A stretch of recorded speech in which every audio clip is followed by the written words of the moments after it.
to Dave Jones taking charge of the Battle of Antrim, as we're calling it. Barry the St. McGuigan in the black and red shorts, blue and white for Stevie Taz McComb. Well, it was billed as Baz versus Taz.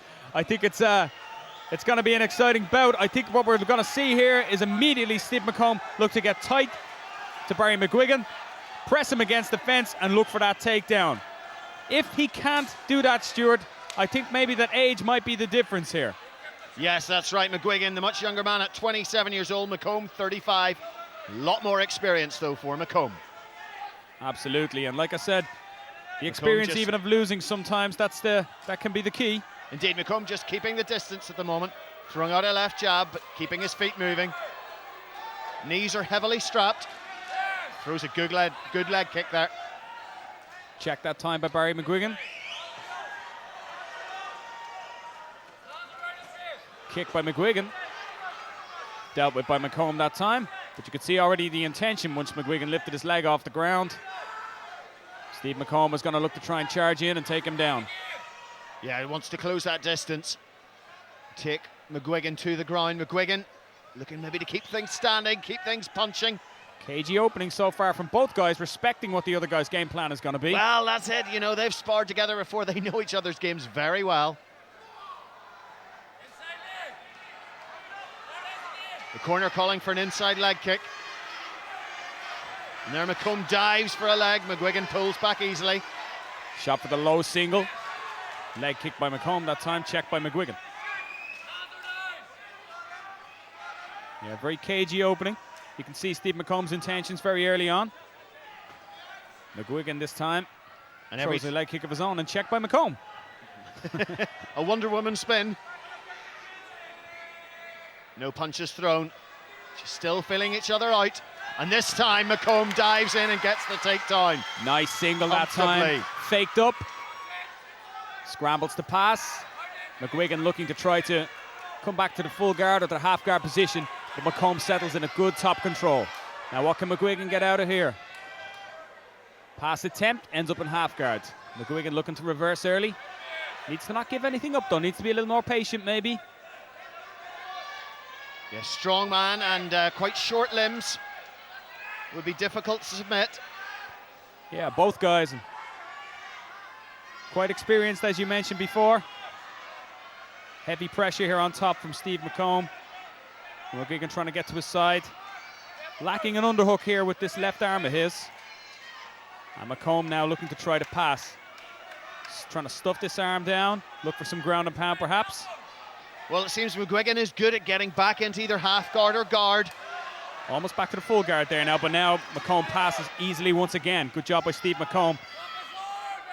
But watch for McGuigan get it back to half guard. What can McComb do from this position? Tries to stuff this arm down, looking for some shots and looking to try and get some elbows over. But McGuigan keeping strong, keeping that inside arm of his. And preventing the mount position importantly too by keeping his knees very high. McComb controlling the top position right here now. But maybe just trying to isolate McGuigan's right arm in between his legs, but McGuigan very, very strong. Back to half guard. Yeah, McComb not really getting much done here on the ground at the moment. No, not really, and maybe needs to get a little busier. As I said, he lands a glancing elbow across the top of the head of Barry McGuigan. But Dave Jones will be looking at this very carefully, thinking maybe I might just stand these guys up in a second. And now back to full guard for Barry McGuigan. If he does want it step back up, this is the place to have it. Dave Jones taking a good look. McGuigan has done very well to nullify the threats of McComb on the ground. And it doesn't look like McComb is able really to... Well, just as we say that, a couple of short elbows, enough to keep Jones from standing them up, Barry.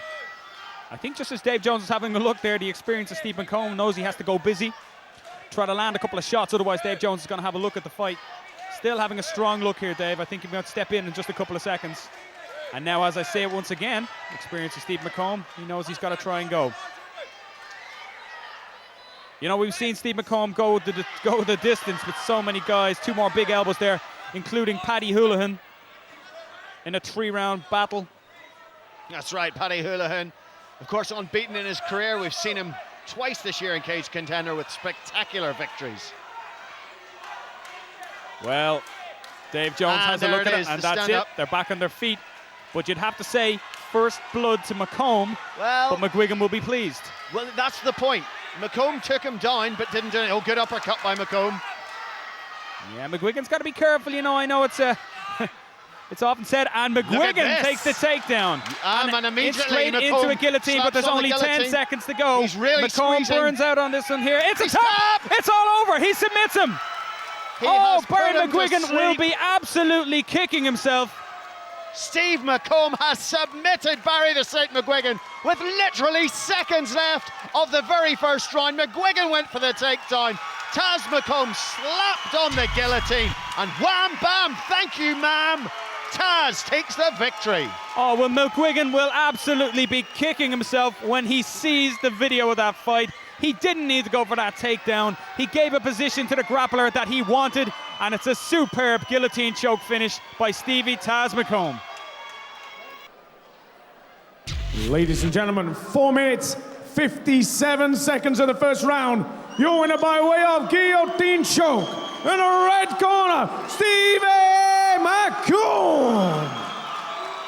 Put your hands together for a gallant opponent, Barry McGuigan. What a great fight, ladies and gentlemen. Give it up for both these great men from Antrim. Stevie, congratulations on getting that victory. I know you really wanted that, but in some ways it was a strange fight because you got the takedowns, which is probably what you wanted, but you weren't really able to do much with them on the ground. I was really surprised that his pulling guard, like, I don't know how many rounds I've done with him, maybe 100 or 1,000 rounds with him, and he's never been able to do that. Like, he really worked hard, so he did. He did, and then just at the end of round one, he took you down, and immediately you slapped on the guillotine. Was that kind of in your thoughts if he did try to take you down? I think it was a bit silly taking me down, like, because he was doing well standing up. But I think I won 5 fights with guillotine, like, you know, I get it pretty quickly, so it, you know. Well, you certainly did get it quickly. There is incredible support here tonight from many people in your hometown supporting both you and Barry. It's great to see here at Cage Contender. Who would you like to thank? First of all, I'd like to thank my girlfriend, Taylor McCulloch, and my son, and my main coach who's been with me throughout this, Glenn McClurg. I don't really have a coach now. He's been the man pushing me, and he's pushed me hard, and he's taught me a lot more than I already knew. I thought I knew everything. You can always learn, can't you? And the DFC crowd, DFC all the way. Congratulations on a great victory, Stevie Taz McComb! Well, here at Cage Contender, the stars keep turning up, and this is our lightweight champion, Norman Parke, now UFC star. Norman, it's great to have you back in the Cage Contender cage, but obviously you've been representing Team UK in the Smashes, which is the Ultimate Fighter show. How's that experience been for you so far? Man, it's been words can't describe how that experience was. I got to train with some of the best people in the world, met some great people, and just the whole experience was just overwhelming. It was I enjoyed every moment. Now, so far what we've seen is you winning your first fight in real style, really ground and pounding the Aussie guy Richie something. Didn't quite get the finish. Did that narc you slightly? Well, I heard my corner shouting, "I get the 5 Gs." I was looking to get the 5 Gs. My bank account's really low. That would sit well in my bank account, but it was tough, man. I was heavier. That was the tail of the fight. I was just like 10 pounds heavier than him, and I just overwhelmed him. I kept the game plan. Earlier on in the fight, he hit me with, I think it was an overhand right. He caught me in the back of the head, and I kind of wobbled, to be honest. So I thought, right, too much at stake, so I took him to the mat and just used my weight and spread my weight, and then used my my strength was ground and pound. Yeah. Well, at the time now of this recording, we haven't seen yet the semi-final, so I'm not going to ask you any more about it, other than we hope to see you in the final. But quite often with these shows, whether you win a semi or not, you'll often be involved in future. Yeah. So you're on the UFC radar. Is this hopefully now going to be your new career, Norman? Well, that's what. Whenever I heard I never knew I was getting picked for the Ultimate Fighter. I heard that something to do with criminal record and all this here. So I was kind of partying with my mates and stuff, and then I got the phone call from the UFC on the Friday. They say I'm going on the Wednesday.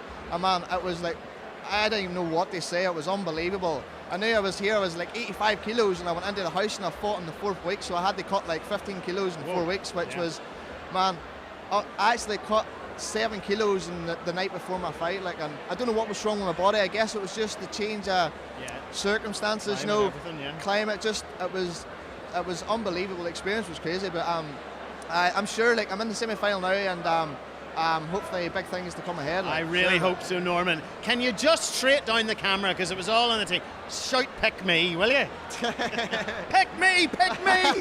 And you were trying to pick a welterweight to fight as well. Aye, man, he was take on anyone. He was getting on my tits, like to be honest, all of it was just done for the cameras. You see, back to the house, we were all dead on, like we're all pally, but I said to the, whenever we left the house, the experience, I said to him, never watch the first few episodes because we slagged the Australians off, but it turns out they were actually worse on us, do you know what I mean? So, yeah. But that black guy, I was like, my first guy fought, I think it was Valentino, and he got knocked out, and it was, man, I was raging, and he was like, oh, which one of you lightweights are next? So I was like, come on ahead, pick me then.